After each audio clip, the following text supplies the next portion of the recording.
A gente percebe, houve um atraso de quase 45 minutos. As notícias de bastidores são de que o presidente Temer aguardava justamente a chegada dos aliados. É importante para ele fazer esse pronunciamento acompanhado de muitos deputados, ministros e senadores aliados ao governo. Olha, se eu fosse presidente da Câmara dos Deputados, eu faria uma sessão, porque temos quórum, né? Eu quero agradecer muitíssimo, a propósito, a presença dos colegas senadores, colegas deputados, senhores ministros. Foi até um aviso de última hora. Eu estou agradavelmente surpreso com este apoio extremamente espontâneo, né? Quero agradecer muito aos senhores e às senhoras. E o meu objetivo aqui, agora me dirijo mais uma vez cumprimentando a imprensa, né? Toda a imprensa brasileira, não sei se há internacional também, mas eu quero me dirigir à imprensa para salientar preliminarmente, que eu me sinto no dever de fazer esta declaração. Não vou chamá-lo de pronunciamento, acho que é um pouco pretensioso, mas é uma declaração, de alguma maneira, esclarecedora, tendo em vista uma denúncia ontem apresentada. Vocês sabem que eu sou da área jurídica. Eu não me impressiono muitas vezes com os fundamentos, ou quem sabe até a falta de fundamentos jurídicos, porque eu advoguei por mais de 40 anos. Então sei bem como são essas coisas. Eu sei quando a matéria é substanciosa, quando tem fundamentos jurídicos e quando não tem. Então, sob o foco jurídico, a minha preocupação é mínima. É claro que eu aguardarei, com toda tranquilidade, uma decisão do judiciário. Respeito absoluto meu pelas decisões judiciais. Mas, evidentemente, se fosse só o aspecto jurídico, eu não estaria fazendo este esclarecimento à imprensa brasileira e ao povo brasileiro. Eu o faço em função da repercussão política e, particularmente, em função do ataque injurioso, indigno, infamante à minha dignidade pessoal. Convenhamos, de vez em quando eu brinco que eu já tenho mais de 50 anos. E eu tive, ao longo da vida, uma vida, graças a Deus, muito produtiva e muito limpa. E exatamente neste momento em que nós estamos colocando o país nos trilhos, é que somos vítima, né, dessa infâmia de natureza política. Os senhores sabem que eu fui denunciado por corrupção passiva. Notem, vou repetir a expressão, corrupção passiva, a esta altura da vida, sem jamais ter recebido valores, nunca vi o dinheiro e não participei de acertos para cometer ilícitos. Afinal, isto é que vale. Onde estão as provas concretas de recebimento desses valores? Inexistem. Aliás, examinando a denúncia, eu percebo, e falo com conhecimento de causa, eu percebo que reinventaram o Código Penal e incluíram uma nova categoria, a denúncia por ilação. Se alguém cometeu um crime, e eu o conheço, ou quem sabe se eu tirei uma fotografia ao lado de alguém, logo, a ilação é que eu sou também criminoso. Abriu-se, portanto, meus amigos, deputados, deputadas, senadores, senadoras, minhas senhoras e meus senhores, um precedente perigosíssimo em nosso direito. Esse tipo de trabalho trôpego permite as mais variadas conclusões sobre pessoas de bem e honestas. Até dou um exemplo, se me permitem.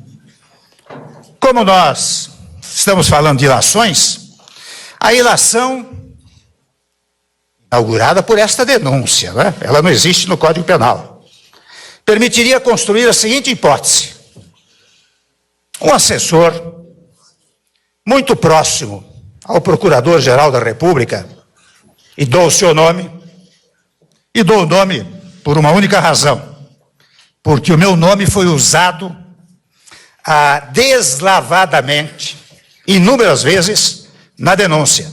Havia até, digamos assim, um desejo de ressaltar, quase em letras garrafais, o meu nome.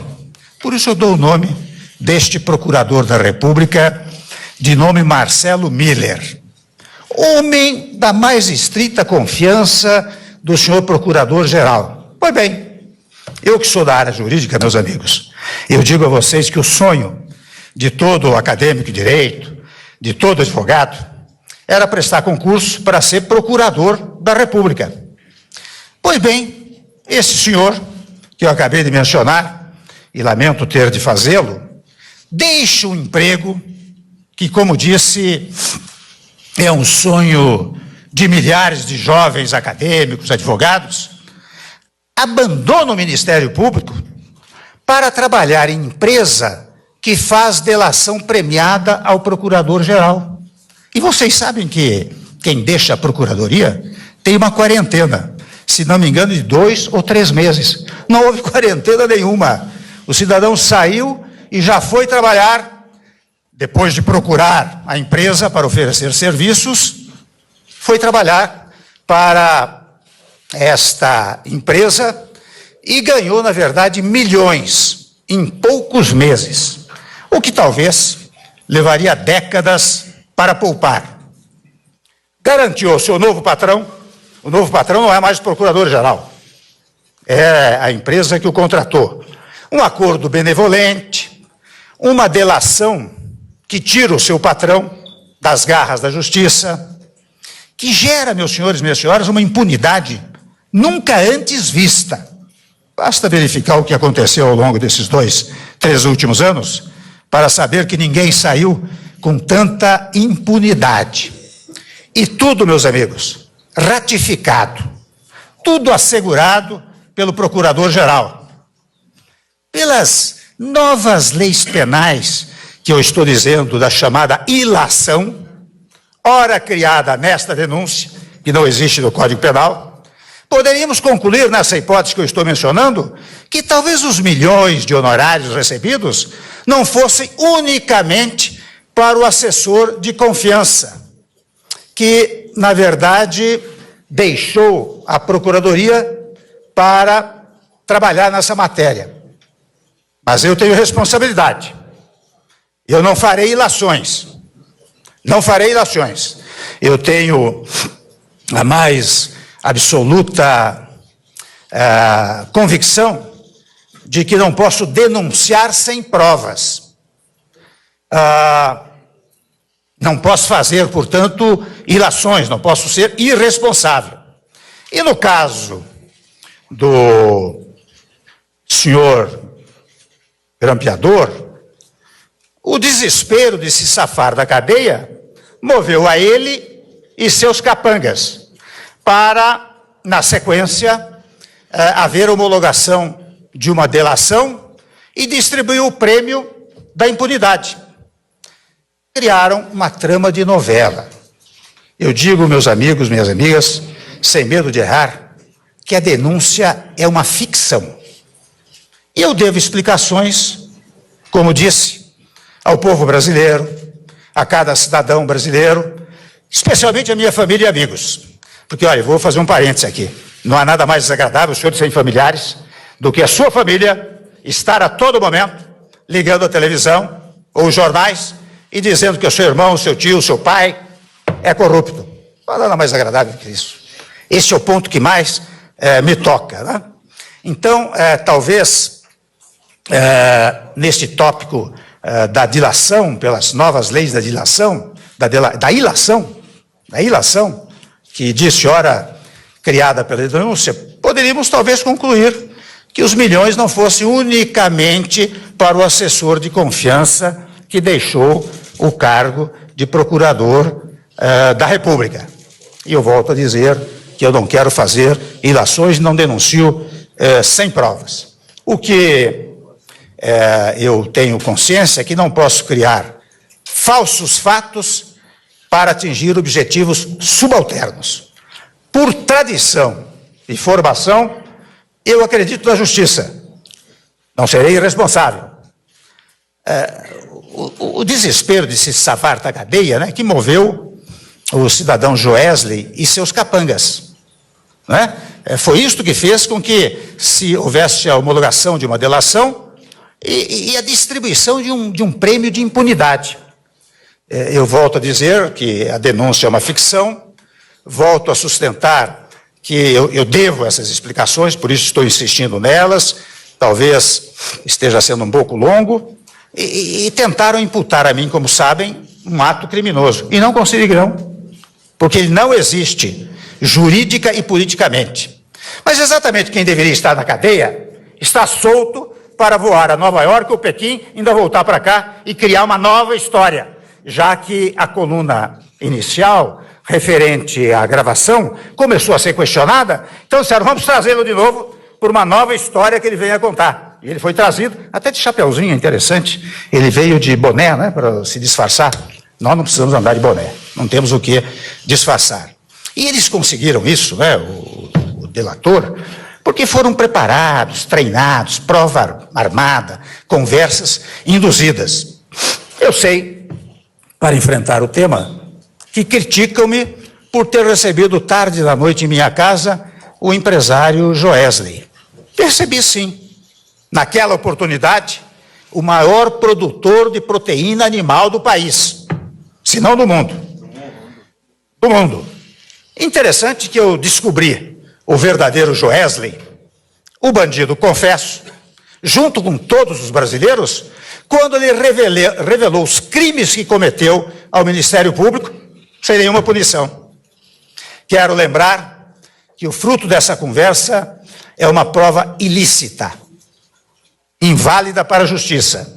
Basta até dizer aos senhores e senhoras, quem deitar os olhos sobre a Constituição, eu recomendo a leitura do artigo 5º, inciso 56, onde está dito expressamente como direito fundamental que não se podem admitir provas ilícitas. Ora bem, essa gravação foi questionada por um jornal, 2 jornais, 3 jornais, pelo perito que eu coloquei, e agora mesmo, na pesquisa feita seriamente pela Polícia Federal, pelo seu Instituto de Criminalística, está dito que há cerca de 120 interrupções, não é? O que torna a prova inteiramente ilícita. E não fosse isso, a verdade é que quem lê a degravação, quando querem me imputar a ideia de que eu mandei pagar isso, mandei pagar aquilo, ao contrário. O que está dito na sequência de uma frase que o cidadão diz que é amigo de um ex-deputado, mantém boa amizade, eu digo mantenha isso, pois a conexão que se pretendeu fazer, daí a ilação, essa nova teoria do direito penal, que os alunos da Faculdade de Direito vão ficar de cabelos em pé quando souberem dessa nova teoria, não é? Disseram que não, quando eu disse isso eu estava mandando pagar, e aliás o próprio ex-deputado no dia seguinte publicou uma carta desmentindo e depois em depoimento desmentiu, pois são esses fatos que me assustam, porque as regras mais básicas da Constituição não podem ser esquecidas, jogadas no lixo, tripudiadas pela embriaguez da denúncia que busca a revanche, a destruição e a vingança. E ainda, vejam bem, vou dizer aos senhores, ainda se fatiam as denúncias para provocar fatos semanais contra o governo. Querem parar o país, parar o Congresso, num ato político com denúncias frágeis e precárias. Atingem a presidência da República. Não é uma coisa qualquer. Quando se vai atacar a presidência da República, uma instituição, é preciso tomar todas as cautelas, é preciso ter provas robustas, provas comprovadas. Aliás, a denúncia não pode vir por ilação. Deverá vir porque houve uma coleta de provas que não pode induzir a ideia de que possa ter um crime, mas tem que ter prova concreta de que houve o crime. Portanto, o que há é um atentado contra, na verdade, contra o nosso país. Sabem os senhores, eu sou o responsável por todos os atos administrativos do meu governo. Não foi sem razão embora estando há um ano apenas, nós trabalhamos pela queda da inflação, pela redução dos juros, pela geração de empregos, pelas reformas estruturantes, pela liberação do Fundo de Garantia para milhões de brasileiros e pelo fim da recessão. Falo hoje em defesa da instituição Presidência da República e mais, talvez, na defesa da minha honra pessoal. Eu tenho orgulho de ser presidente, convenhamos. É uma coisa extraordinária. Para mim, é algo tocante. É algo que, não sei como Deus me colocou aqui, não é? Dando-me uma tarefa difícil, mas certamente para que eu pudesse cumpri-la. Portanto, tenho honra de ser presidente, especialmente, não porque sou presidente apenas, Jorge, mas é pelos avanços que o meu governo praticou. E não permitirei que me acuse de crimes que jamais cometi. Minha disposição é continuar a trabalhar pelo Brasil, para gerar crescimento e emprego, para continuar as reformas fundamentais, como a trabalhista, a previdenciária, como já fizemos com o teto de gastos, como já fizemos com o ensino médio, como já fizemos com as estatais, como já fizemos com o petróleo. Portanto, eu não fugirei das batalhas, nem da guerra que temos pela frente. A minha disposição não diminuirá com ataques irresponsáveis. A instituição Presidência da República, não quero ataques a ela, e muito menos ao homem Michel Temer. Não me falta coragem para seguir na reconstrução do país e, convenhamos, na defesa da minha dignidade pessoal. Muito obrigado a vocês.